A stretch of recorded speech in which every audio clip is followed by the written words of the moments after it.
pandemic, the government was involved in the federal government, a great deal of fiscal stimulus. So the dollars that we had available to help mitigate the impacts. So that had this impact of priming the economy, but that won't be sustained. Well, those are the dulcet tones of Ben Noble, the director of Seattle's new Office of Economic and Revenue Forecast, the IRF. And some of these forecasts may make you want to say IRF when you look at them. The city council considering a lot of that this week on budgetary concerns, some investments in the Office of Housing too, also a continuing battle over police hiring incentives, the city attorney getting in a fight with the municipal court. Whew, we got a lot to cover this week on Seattle News, Views, and Brews, your coffee break political podcast. I'm Brian Callanan. I'm a host on Seattle Channel. The views expressed here are my own, and I am joined by David Croman of the Seattle Times. And David, great to be with you as always. Good to see you're back in the office there. I did want to talk about this, though. It sounds like some trouble in the workplace here. The Times posted that spoiler headline about Top Chef last week. And you didn't even see the episode, man. What legal recourse are you seeking right now against your employer? Right? I don't know if OSHA handles this kind of emotional injury. It's a lot. It's a lot. So. Hang in there, man. I'm always with you. Thanks, David, for joining me. Thanks also to everybody listening, and thanks especially to our patrons. Really want to encourage more of you who listen to start supporting the show. I know you're out there. You can get a coveted Seattle News, Views, and Brews coffee mug if you pledge at the $10 a month level. Very much appreciate that. Very big deal, folks. You'll be featured in our Mugshot of the Week segment. This week, the special honor goes to Joe. Looks like an action photo with the mug on the dashboard of his car. Please drive safely, Joe, and thank you very much for your support. Everyone else, be cool like Joe. Please do support this podcast on Patreon. We are on Converge Media too. The video of the podcast airs on Converge Wednesday nights at 7. All right, let's get this going with right here, right now. Well, there's a lot going on in Seattle City Council land this week. Homelessness Committee is meeting, getting an update on what the Regional Homelessness Authority is doing. Also, Public Safety and Human Services. They've got a meeting coming up, too. We're going to talk a little bit about what that committee is doing in just a little bit. But I wanted to start out with finance and housing here, David. They're meeting on Wednesday. They have a few interesting things on the docket, like what's next with the American Recovery Plan Act funding, the ARPA, that we've been talking about over the past couple of years. So this is money that's basically running out at the end of this year or so.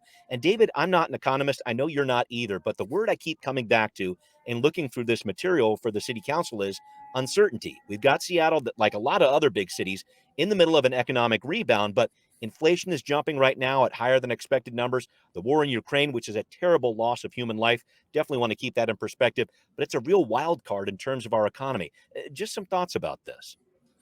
Yeah, in Seattle, for the last, 10 years at this point, Seattle's budget has grown, in large part because of, real estate related taxes and business taxes. So, right. Every time there's new construction and new purchasing of real estate and commercial properties, then Seattle gets a windfall. But I think in addition to, inflation and Ukraine, there's questions about the commercial real estate market and development, as people, I'm in the office today, but let's say it's about a quarter full, it's a lot of questions about, and, my colleague, Paul Roberts, had a story that said, I think the estimate is around 30%, 33% full right now.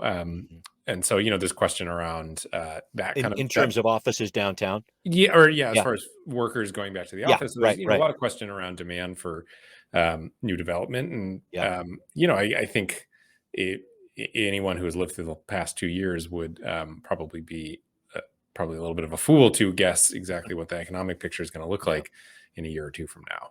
Yeah. I guess the other economic issue that I think about that won't really be going away for the city anytime soon is a budget gap of about $150 million. So, David, I'm looking at these Finance and Housing Committee meetings, which are happening this week for the council, almost like a preview of coming attractions here, because you got Mayor Harrell saying he wants to use additional revenue from Councilmember Mosqueda's signature legislation, the Jumpstart payroll tax, to help plug that general fund hole. And we know the council earmarked this money for housing, small businesses, the Green New Deal, things of that nature. I'm just trying to look ahead here, David. What sort of conflict do you see on the horizon as the council tries to dig in its heels on those earmarks there and those priorities, while the mayor pushes to get that excess revenue in the general fund? Some thoughts about that? Well, it feels sort of like deja vu. I mean, there was this fight last year for the same, maybe not exactly the same, but sort of this fight over exactly how this money was going to be spent. Right. And yeah, I mean, the council, despite the recent election, is still a progressive council, and passed that legislation sort of with the express intent of spending it on more housing and affordability questions. And so yeah, I anticipate that this will continue to be the same kind of fight that we saw last year between Mayor Durkin and the council. Mayor Durkin wanted to do certain things in her budget to backfill certain revenues, and at the time the mayor's office basically said, well, these are basically all budgeting tricks, and it all kind of ends up in the same place anyway. But the council didn't really buy that. No. And at the end of the day, it is. I mean, this is kind of always an interesting thing in governing in general, which is how much are you kind of claiming money out into the future? How much are you kind of dictating how some revenue source is going to be funded after you've left? And the council is clearly sort of trying to put its foot down and say, this money should be for these specific things. And whereas a mayor is always going to, it's the mayor is always the first draft of the budget. And I've never covered a mayor that didn't kind of look for any kind of little loophole or opportunity to spend more money in the places where he or she wanted. Right. Those are the different priorities out there. And it's so interesting to look at Jumpstart, which was so reviled by so many different people in the Seattle area, now has turned into this moneymaker that a lot of different political leaders are looking to get in on. So we're going to be hearing a little bit about this. There's a general fund balancing discussion happening with this meeting later this week too, and a lot of other things going on, including, I found this very interesting, David. There's a lot of talk in this Finance and Housing Committee about the Office of Housing, a discussion here to add 14 full-time employees to the Office of Housing. I thought this was interesting because the OH budget over the past 8 years has actually quadrupled, but staffing has only increased by 23%, and there's definitely a lot of need there. I'm paying close attention to this one because I think this is the first big project from Maiko Winkler-Chin, the new interim director of the Office of Housing. She, of course, was the head of the Chinatown ID Public Development Authority for the past 12 years. So overall, I'm seeing this adding new staff and acknowledgement that a lot more people are looking for help with housing. Funding's a lot more complicated, a lot more focus on communities like Chinatown ID that need some specialized help here. But just some ideas about this, David, ramping up, adding more employees to the Office of Housing. I think this is a big priority for the city, and they're trying to recognize how to deal with more people, I guess. Yeah, I think that's right. And, the Seattle Housing Levy has gotten a lot bigger in certain years. And so, the department does have more funding in that respect. And then, anytime, money is coming in from grant, like the state or the federal government, it often goes through the Office of Housing. And so, undoubtedly that office is not what it used to be. It is bigger. And in the same sense that 10 years ago, 15 years ago, the conversation around how to fund and set up affordable housing was not nearly as big in the city as it is today. So, I think that's just a reflection of kind of the city that we're in right now, which is recognizing that an Office of Housing for City of Seattle is quickly becoming one of the kind of biggest and most important departments. Agreed. And there's a lot laid on top of that, David, in thinking about this. So this is, you mentioned the housing levy, which is actually up for renewal next year. And when I think about the year 2023, it is going to be nuts politically because we're talking about the housing levy. We're talking about 7 city council district seats that are going to be on the ballot there. Plus, with redistricting, it's going to get a little weird with the boundaries getting drawn up. Who knows who's going to be where? And then on top of that, we've got the social housing bill that we're talking about this year, possibly mucking up the works here too. I just look ahead at this housing levy, which has always enjoyed very good support from Seattle voters. Do you think it's going to see some challenges next year trying to get past voters, or what do you think about that? I don't know. I mean, my kind of lens is always to assume that the same thing that has always happened will happen again until I'm proven wrong. It's like me missing putts on the golf course. Yeah, keep going. Right. And so, I have seen no evidence of a drop off in support for housing levies. I mean, I think since I've been here, there have been 2 that they've passed, and both have been, I think maybe the second one was even bigger than the first one. Right. And, I mean, we're talking about, housing for people between, 30 and 80% area median income. I mean, this has not been the most controversial of things to support. There's not a lot of pushback I've seen against Probably not. Yeah. building new affordable housing. That's Yeah. not to say it's going to be easy. I mean, there's this question around getting this money, finding space and finding developers. And I mean, it's a lot of work to get this money out the door. And there's going to be a lot of questions about implementation. But, Right. when it comes to basically any property tax levy, I don't remember the last time one failed in Seattle. And until one does, I'm going to assume that they will all pass. Right. It's interesting because part of this discussion in the Finance and Housing Committee this week is adding some new employees specifically to ramp up the efforts to advertise and really talk about the housing levy to work, make sure it gets passed. Because I hear you, a lot of people have supported this over the past years, but you still got to get it passed, and you got to get it on a ballot that's going to be very, very crowded next fall and get it through. So definitely something we're going to be keeping an eye on. And I wanted to talk about something else we're keeping an eye on: the battle over the best way to recruit police. This really continues for the city council. Council members Herbold and Nelson duking it out over hiring bonuses. You're going to hear the shouting and the shushing. Up next on Now Hear This. Okay, here we go. Public Safety Committee meeting last week. Councilmember Lisa Herbold was trying to move on after an hour-long discussion about a resolution from Councilmember Sarah Nelson regarding police hiring bonuses. We touched on this last week on the podcast, but Councilmember Herbold at this meeting was trying to wrap up the discussion. Councilmember Nelson was asking another council staffer to read what she's now calling an ordinance on this issue. Here's what it sounded like. We have 2 more items on our agenda, and so I would like to close debate. Thank you.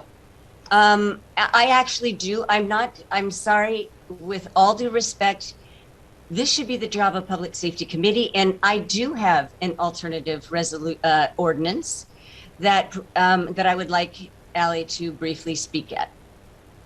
I am requesting, as the chair of this committee, to move on. And so with that, I'm closing debate on this issue. And thus the meeting continued. But David, this was a pretty chippy exchange between 2 council members who've known each other a long time as council members, sure, but before that as legislative assistants together at City Hall. What did you make of this back and forth? What do you expect to see as the Public Safety Committee continues to look at this? Councilmember Nelson and Councilmember Herbold really don't seem like they're on the same page.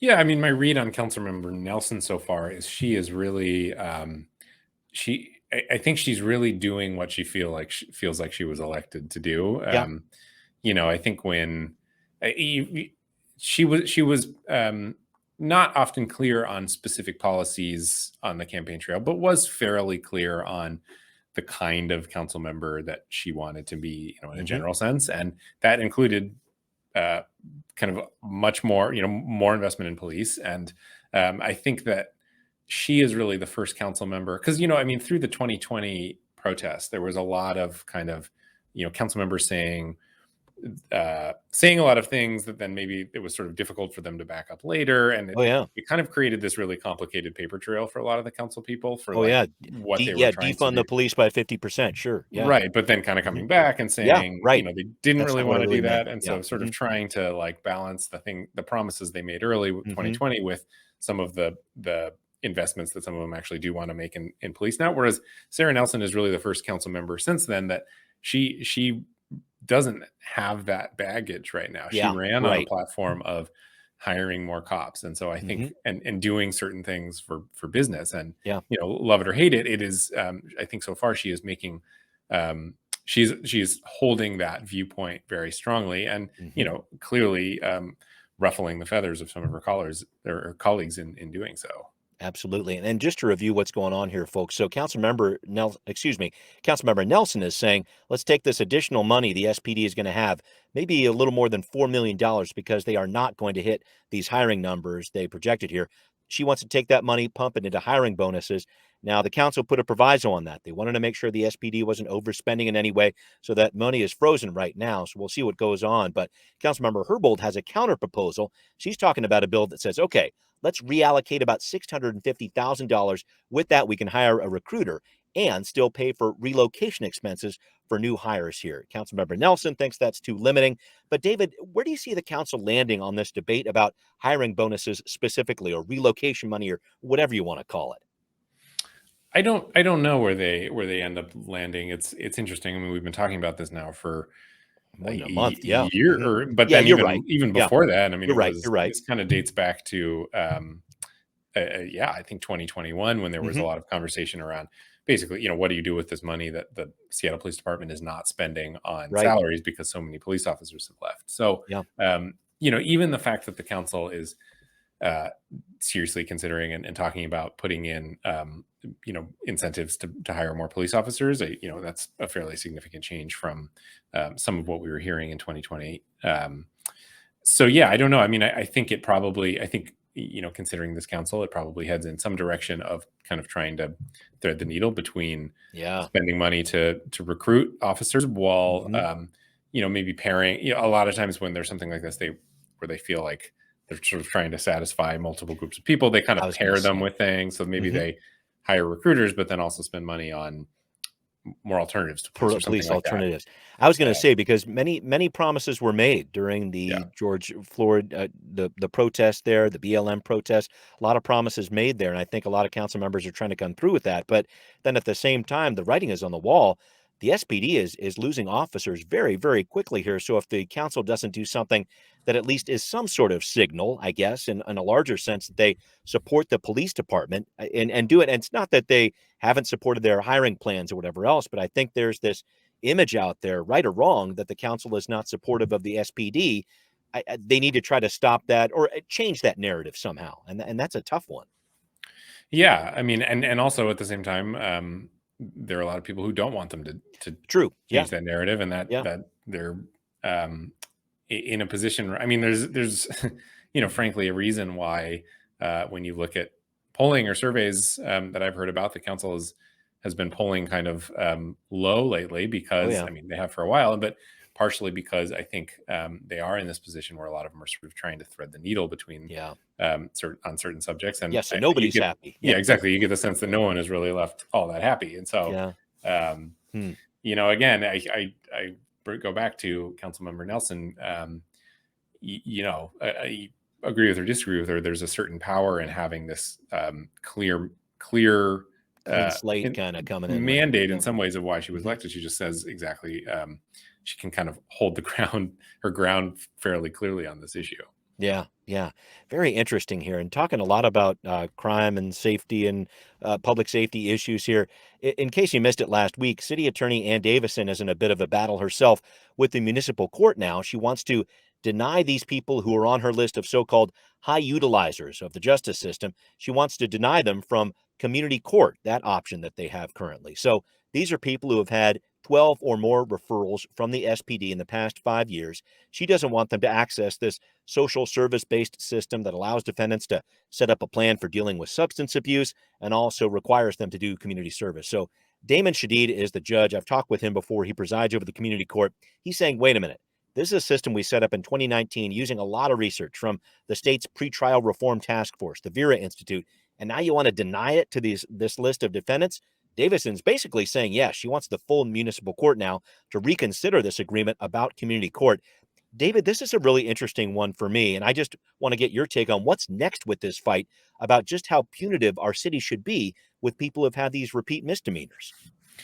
Yeah, this is interesting. I mean, I always preface these conversations with we should remember that Seattle City Attorney's Office and the municipal court just prosecute misdemeanors. So even if you were to bring down the heaviest hammer of the law on these folks, you're looking at a maximum of 364 days. Right. Most of the time less than that. And so you're always left with this question of if you choose the option of jail, there is a fairly clear date, not that far off, when the person will get out of jail, and you kind of have to decide what you want to do then. The other piece that I find really interesting, and I think Erica Barnett had pointed this out, but I think is worth considering, is Washington State is under has a federal lawsuit called True Blood, which basically says people who are determined not competent to stand trial. Mentally so fit. Basically, their mental state is such that they cannot accurately represent themselves before a judge. They have to receive certain evaluations and then mental health services, emergency mental health services, nothing exactly wrap around, but, go to Western State Hospital or something like that within a certain period of time. And so, most of the people that we are talking about here, when we talk about high utilizers, struggle with a lot of different things.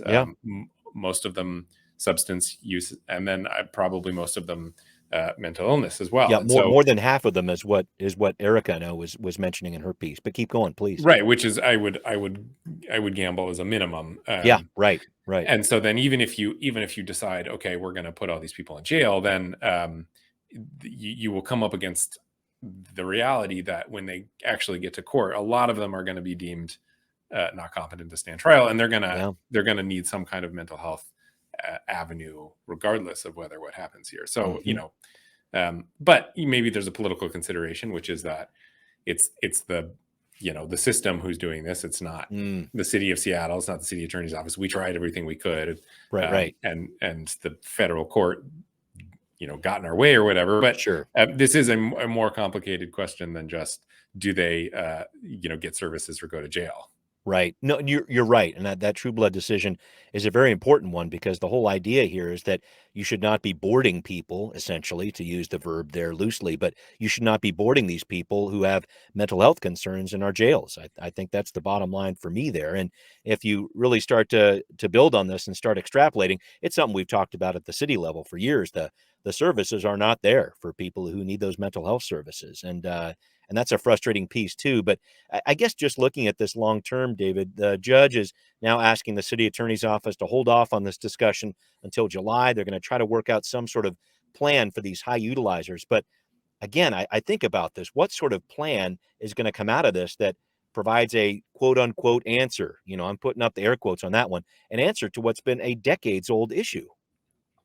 Yeah, exactly. I don't know. And I think if this was an easy problem, someone would have fixed it already.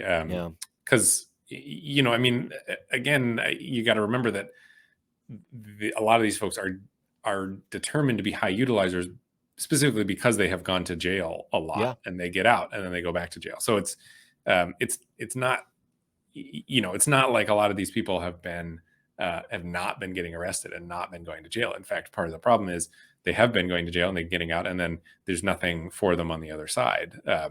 Nothing to sort of interrupt that cycle. And so, so I don't know. It's not easy. No, I'm very interested to see what's going to come out of that interaction between the city attorney's office and the municipal court, because it sounds like a pretty rough relationship right now. And those are two agencies that really do need to work together on something like this. So we'll see what shakes out with that one. But up next, we're going to talk about what's happening with Sound Transit's fare enforcement policies, especially with ridership really taking a dive during the pandemic.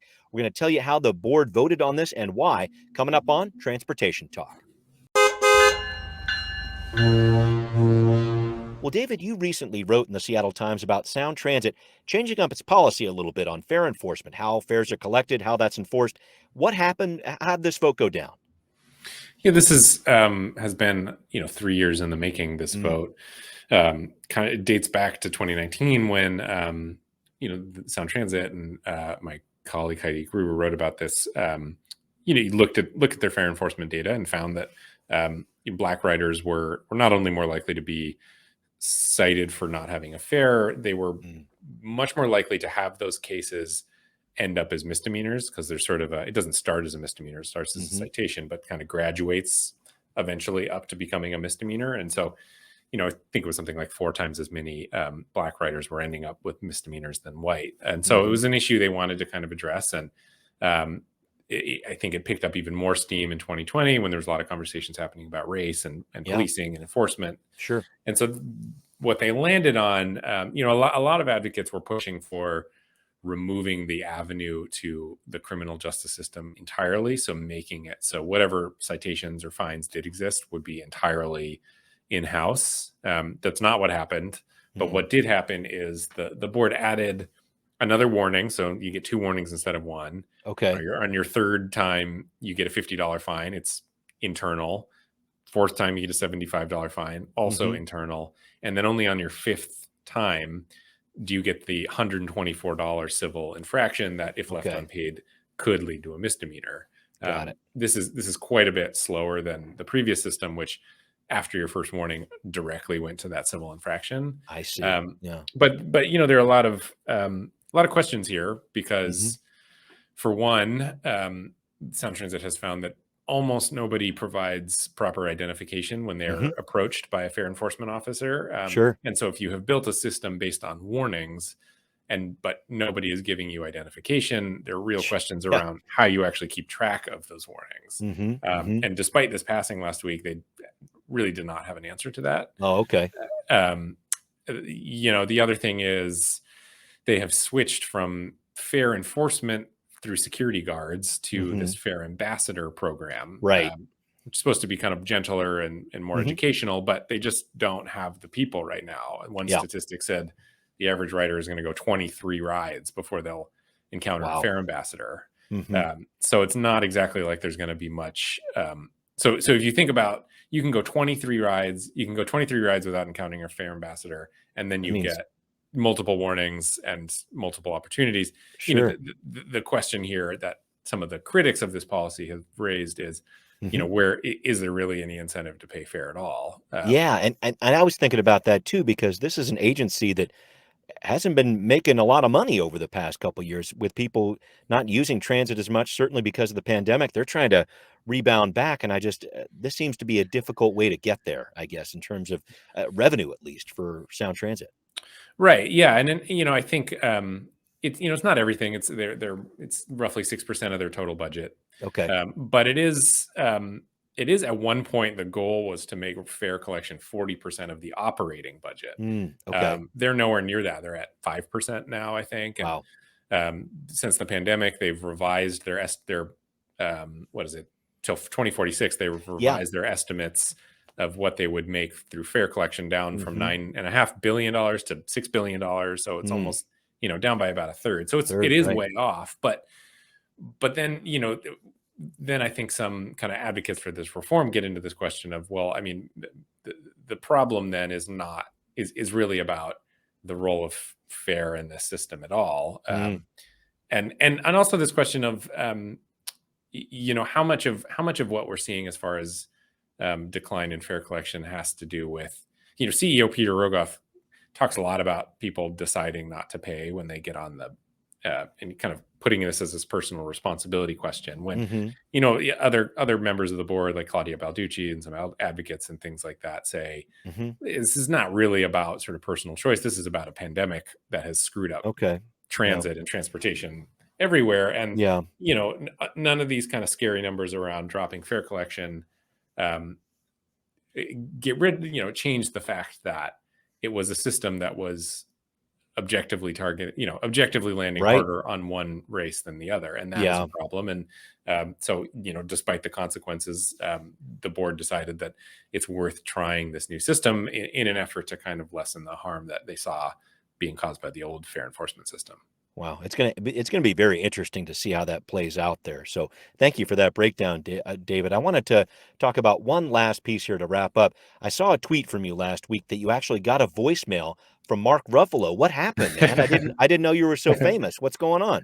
No, it was not Mark Ruffalo. Unfortunately, What? I got really excited when I read the transcript, but Uh-huh. it was just my transcription software on my Oh, voicemail mistranscribed. It was, the guy's name was Mark, and then okay. he had a last name that kind of sounded like Ruffalo a little Oh, bit, come but it on, was transcription app. Let's go not here. actually Mark Ruffalo. I was on the one hand disappointed because I like Mark Ruffalo.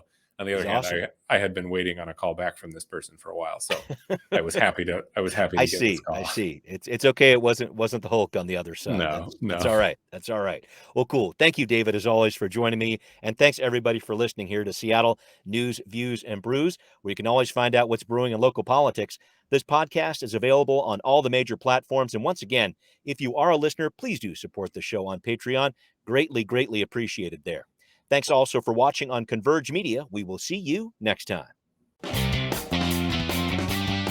Seattle News, Views, and Brews is an independent production of Callanan Media Services. Copyright 2022.